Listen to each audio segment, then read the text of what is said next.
నిరుద్యోగ వృత్తి ఇస్తాము, నెలకు 4,000. ఈ రాష్ట్రంలో ఉన్నటువంటి ఆడబిడ్డలందరూ కూడా, మహిళలందరూ కూడా నెలకు 2,500 ఆర్థిక సహాయం అందజేస్తాము. రైతు కూలీలను ఆదుకుంటాము, కౌలు రైతులకు ఆర్థిక సహాయం చేస్తాము, ప్రతి ఎకరానికి రైతుకు సహాయం చేస్తాము. ఈ రకంగా అనేక రకాల హామీలు ఇచ్చారు. ప్రతి దళిత కుటుంబానికి 12 లక్షల రూపాయలు ఇచ్చి ఆర్థిక సహాయం చేస్తామని చెప్పి కూడా హామీ ఇచ్చారు. కానీ ఈరోజు ఇందులో ఏ ఒక్కటి కూడా ఎప్పుడు ఇస్తారో, ఇస్తారా ఇవ్వరా, ఇచ్చినటువంటి గ్యారెంటీలన్నీ కూడా మోసమా, ఇచ్చినటువంటి హామీలన్నీ కూడా మోసమా, ఈరోజు కాంగ్రెస్ పార్టీ ఏ విషయంలో కూడా చెప్పలేని పరిస్థితి. దళితులకు ఇస్తారన్నటువంటి 12,000 సంగతి మాట లేదు. కాబట్టి రాష్ట్రంలో ప్రజలు ఎంతో ఆశతో కాంగ్రెస్ పార్టీకి ఓటేసి గెలిపిస్తే ఈరోజు మరి తెలంగాణ ప్రజలకు కాంగ్రెస్ పార్టీ వెన్నుపోటు పొడిచింది. ఉద్యోగాల భర్తీ విషయంలో ఆ రోజు రాహుల్ గాంధీ, రేవంత్ రెడ్డి హైదరాబాద్లో అశోక్ నగర్ లైబ్రరీ దగ్గరికి వచ్చి అనేక రకాలుగా ఆశలు నిరుద్యోగులు రేకెత్తించి ఈ టీఆర్ఎస్ పార్టీ నిరుద్యోగులకు మోసం చేస్తుంది, మేము అధికారంలోకి వస్తే మీ అందరి ఉద్యోగాలు భర్తీ చేస్తామని చెప్పి అశోక్ నగర్లో ఆ నిరుద్యోగులతో మరి అశోక్ నగర్ లైబ్రరీ చెట్ల కింద కూర్చొని అనేక రకాల ఉపన్యాసాలు ఇచ్చారు. మరి 14 నెలలైనా అశోక్ నగర్ లైబ్రరీకి కానీ, అక్కడ కోచింగ్ తీసుకుంటున్నటువంటి నిరుద్యోగుల గురించి కానీ, ఉద్యోగాల భర్తీ విషయంలో కానీ, ఇచ్చినటువంటి జాబ్ క్యాలెండర్ విషయంలో కానీ, అమలు చేసే విషయంలో ఈరోజు ప్రభుత్వం పట్టించుకునే పరిస్థితి లేదు. ఈరోజు తెలంగాణ రాష్ట్రంలో పూర్తిగా ఆర్థిక పరిస్థితి దివాలా తీసి ఉద్యోగస్తులకు జీతాలు ఇవ్వలేనటువంటి పరిస్థితిలో 1వ తేదీ ఏర్పడింది.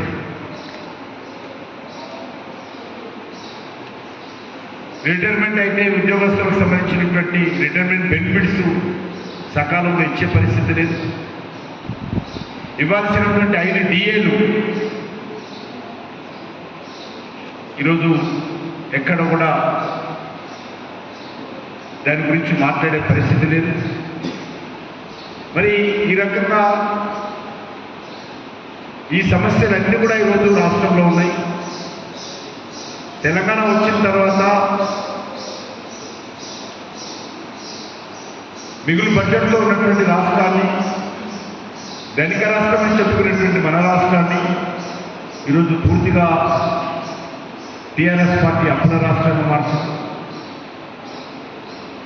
మరి దానికి మేము వస్తే టీఆర్ఎస్ పార్టీ ఏదైతే తెలంగాణకు అన్యాయం చేసిందో దాన్ని మారుస్తామని చెప్పి అధికారంలోకి వచ్చినటువంటి, మార్పు రావాలని కోరినటువంటి కాంగ్రెస్ పార్టీ మరి ఈరోజు మార్పు ముఖ్యమంత్రిలో కాంగ్రెస్ పార్టీ అనే 2 మార్పులే జరిగాయి తప్ప తెలంగాణ ప్రజల జీవితాలలో మార్పు రాలేదు. ఆయనేమో బంగారు తెలంగాణ చేస్తానని చెప్పి కేసీఆర్ బంగారు కుటుంబం చేస్తున్నారు. ఈయన తెలంగాణ ప్రజలలో, తెలంగాణ పాలనలో మార్పు తెస్తానని చెప్పి ఒక ముఖ్యమంత్రి మార్పు వచ్చింది తప్ప,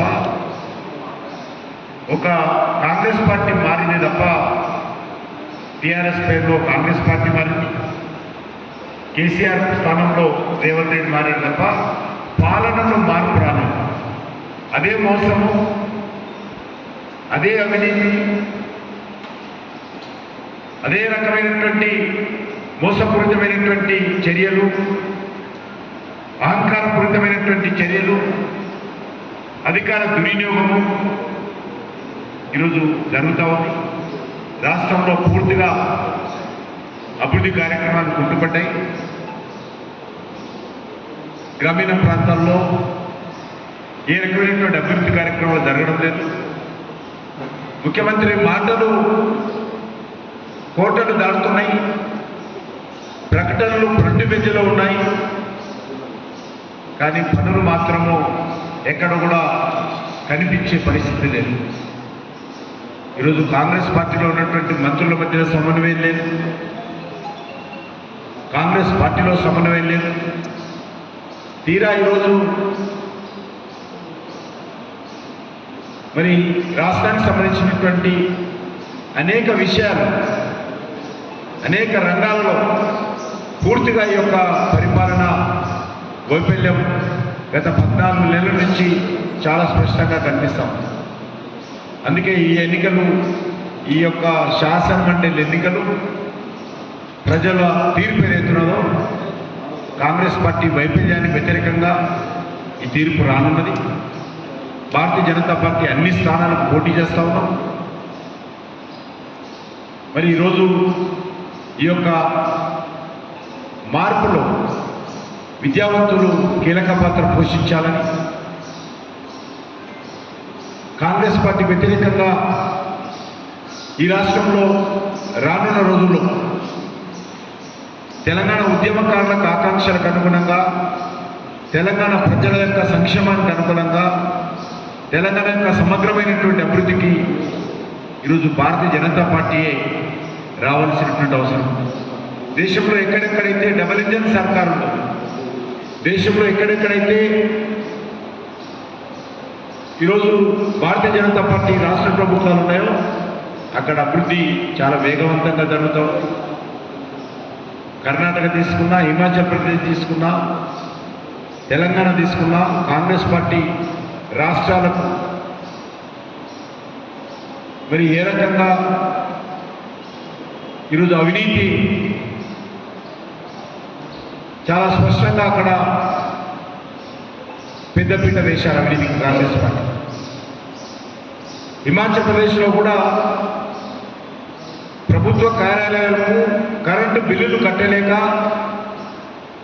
ఈరోజు డిస్కనెక్ట్ అవుతున్నటువంటి పరిస్థితి, ఉద్యోగస్తులకు జీతాలు ఇవ్వలేనటువంటి పరిస్థితి హిమాచల్ ప్రదేశ్లో ఉంది. కర్ణాటకలో కూడా ఇచ్చినటువంటి 5 గ్యారెంటీలు అమలు చేయలేకుండా ప్రభుత్వాలు చేతులెత్తేసినటువంటి పరిస్థితి కనిపిస్తూ ఉంది తెలంగాణ లాగా. కాబట్టి ఈరోజు భారతీయ జనతా పార్టీ ఎక్కడెక్కడుందో, ఉత్తరప్రదేశ్ తీసుకున్నా, మధ్యప్రదేశ్ తీసుకున్నా, మహారాష్ట్ర తీసుకున్నా, రాజస్థాన్ తీసుకున్నా, ఛత్తీస్గఢ్ తీసుకున్నా, ఒక డబుల్ ఇంజన్ సర్కారు ఉన్నటువంటి రాష్ట్రాలలో చాలా అద్భుతమైనటువంటి ఒక మంచి పరిపాలన అందిస్తూ ఉన్నాం. అందుకే తెలంగాణ రాష్ట్రంలో కూడా తెలంగాణ ప్రజల ఆకాంక్షలకు అనుగుణంగా పరిపాలన రావాలంటే ఇక్కడ కూడా డబుల్ ఇంజన్ సర్కార్ రావాలి. దానికి మొన్న జరిగినటువంటి పార్లమెంట్ ఎన్నికల్లో తెలంగాణ ప్రజలు 8 స్థానాలలో బీజేపీని గెలిపించారు. పోలింగ్ బూత్కు వచ్చినటువంటి 100 మందిలో 36 మంది బీజేపీకి ఓటేసి ఆశీర్వదించారు. కాబట్టి రానున్న రోజుల్లో మరి ఈ యొక్క ఎన్నికల ద్వారా కూడా మరింత మద్దతు భారతీయ జనతా పార్టీకి ఇచ్చినట్లయితే రానున్న రోజుల్లో తెలంగాణలో బీజేపీ బలపడుతుంది. తెలంగాణ ప్రజా సమస్యల మీద ఈ యొక్క శాసన మండలి ఎన్నికల తర్వాత భారతీయ జనతా పార్టీ ఉద్యమ బాట నడుస్తుంది. తప్పకుండా అది ఉద్యోగస్తుల సమస్యలు కానీ, అది ఉపాధ్యాయుల సమస్యలు కానీ, అది నిరుద్యోగుల సమస్యలు కానీ, అది రైతుల సమస్యలు కానీ, దళిత బడుగు బలైన వర్గాల సమస్యలు కానీ, తెలంగాణ అభివృద్ధి సమస్యలు కానీ రానున్న రోజుల్లో భారతీయ జనతా పార్టీ ఉద్యమ బాటలో ముందుకెళ్తుంది. దానికి తెలంగాణ ప్రజలందరూ కూడా ఆశీర్వదించి అండగా నిలబడాల్సిందిగా మనవి చేస్తాము.